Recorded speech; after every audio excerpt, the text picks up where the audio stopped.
Okay, we're back in Severance Studio, and last time when I left you, we made sure that Logic was open and also Universal Control was running, and we have both of those things now, and we are starting a brand new project in the studio, and it's very important to know where to go from here. First projects are going to be just getting one audio source, one microphone hooked up to do some basic recording of vocals or perhaps an instrument, and we're going to walk you through what that looks like in Logic while you're sitting in front of the computer in the recording studio. So first things first, when you do choose, I got QuickTime up here, when you do choose a new project right here, this is what will pop up by default.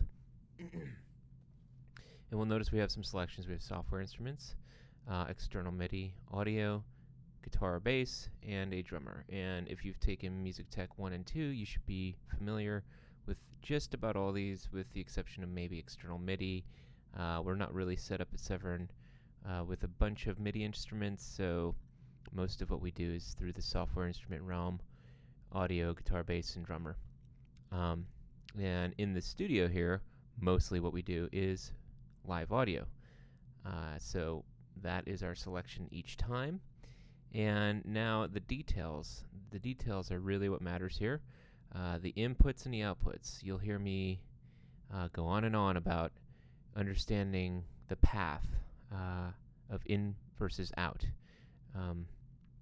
When you record, you're obviously speaking in to a microphone, and that signal will travel through your mic wire and into the walls and go into the plate that you plugged it into. Of course, that will travel into the computer, and the computer processes it, and then from the computer it goes out of the speakers. So there is the loop.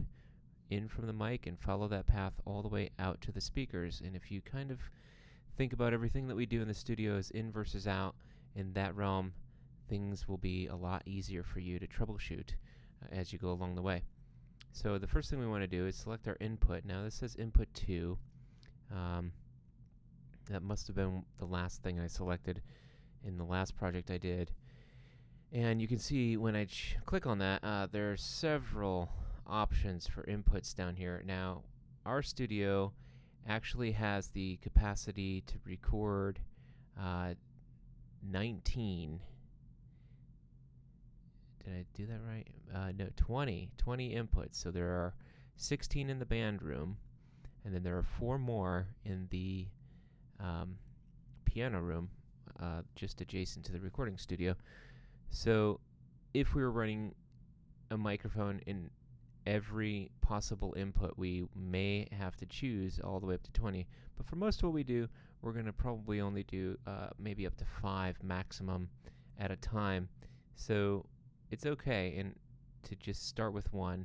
1 is always where you want to start. And the output, as we'll talk about later too, is 1 and 2, which means the signal coming in from input 1, when you plug in your microphone, is going to come out channels 1 and 2. And channels 1 and 2 are the monitors.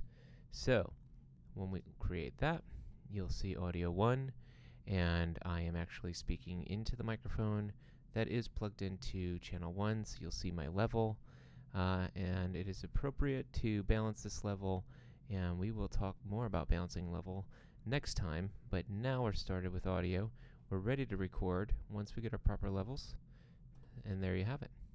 All right, cool.